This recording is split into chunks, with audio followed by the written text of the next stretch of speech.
Beetlejuice, Beetlejuice, Beetlejuice. इसका नाम 3 बार लेने से कोई जादू तो नहीं होगा, पर ये एक देखने लायक नजारा होगा। हमारे सूर्य से लगभग 950 गुना बड़ा बीटलजूस ब्रह्मांड के सबसे बड़े तारों में से एक है, पर यह एक कीमत के साथ आता है। हमारे जैसे ही तारों की भी एक उम्र होती है और बीटलजूस कोई अलग नहीं है। वो एक बम की तरह है जो कभी भी फट सकता है, पर हमें नहीं पता कब।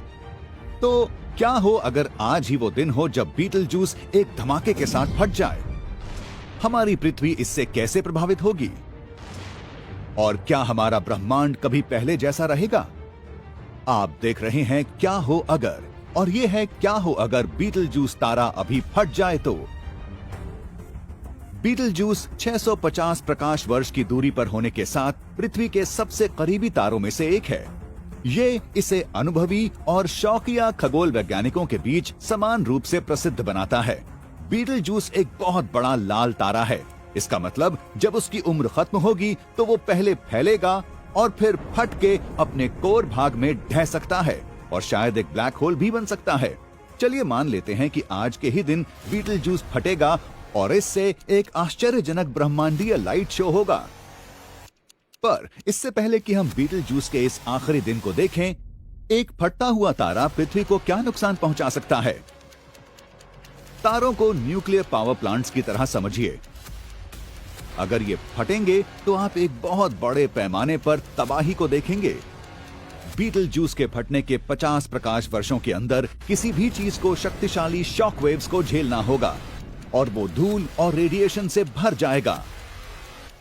क्या आप इस ब्रह्मांडीय विस्फोट से जिंदा रह पाएंगे? असल में हाँ, मुझे पता है ये अजीब है ना? ये क्या हो अगर है और आप मान रहे हैं कि सब मर जाएंगे, पर इसे समझिए कि इस एपिसोड में सब बचकर निकल आएंगे।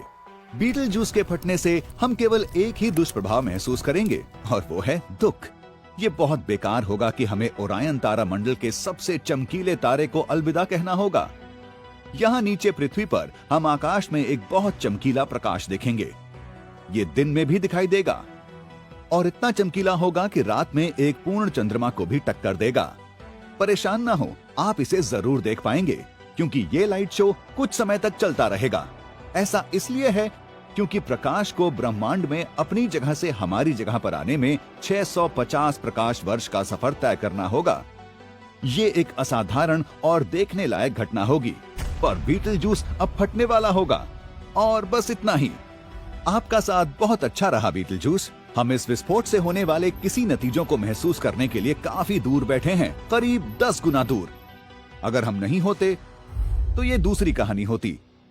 अच्छा, हमें पता है आपको क्या चाहिए। आखिरकार ये क्या हो अगर है? विनाश के बारे में कुछ तो जरूर होगा। अगर बीटलजूस के फटने के समय हम उसके बहुत पास होते तो हमारा वातावरण और कोशिकाएं इससे होने वाली रेडिएशंस और गामा तरंगों से जल जाते। जब आप बहुत ज्यादा मात्रा में रेडिएशंस के संपर्क में आते हैं तो ये आपकी त्वचा को जला सकता है और उस पर दाग भी हो सकते हैं। इससे अनुवांशिक तब्दीलियां यानी जेनेटिक म्यूटेशंस आ सकते हैं और आखिरकार ये जानलेवा हो सकता है। गामा रेडिएशंस विशेष रूप से बहुत ही शक्तिशाली होती हैं। ये शुद्ध ऊर्जा होती है, प्रकाश से भी ज्यादा तेज। अगर बीटलजूस पृथ्वी के पास होता तो ये ठीक ठाक और साकार रूप से हम सब के लिए लाइट्स आउट यानी अंधेरे का प्रतीक होगा। इंसान, जानवर, पेड़ पौधे, आप नाम ले, ये सब जल जाएंगे। भले ही एक सुपरनोवा तारा बनने की प्रक्रिया में कई साल लग सकते हैं, पर इतने विशाल तारे से इतना बड़ा विस्फोट पृथ्वी पर रेडिएशंस के टकराने के कुछ सेकंड्स के अंदर ही जीवन समाप्त कर देगा।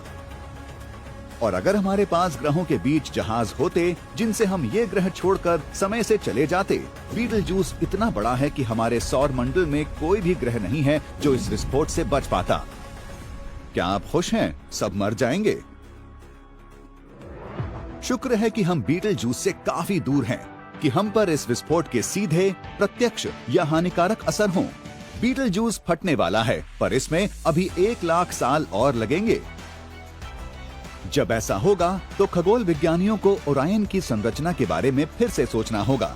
ये शायद ब्रह्मांड में एक बहुत बड़ा सुराख न करे, पर ये हमारे दिलों में एक सुराख कर देगा।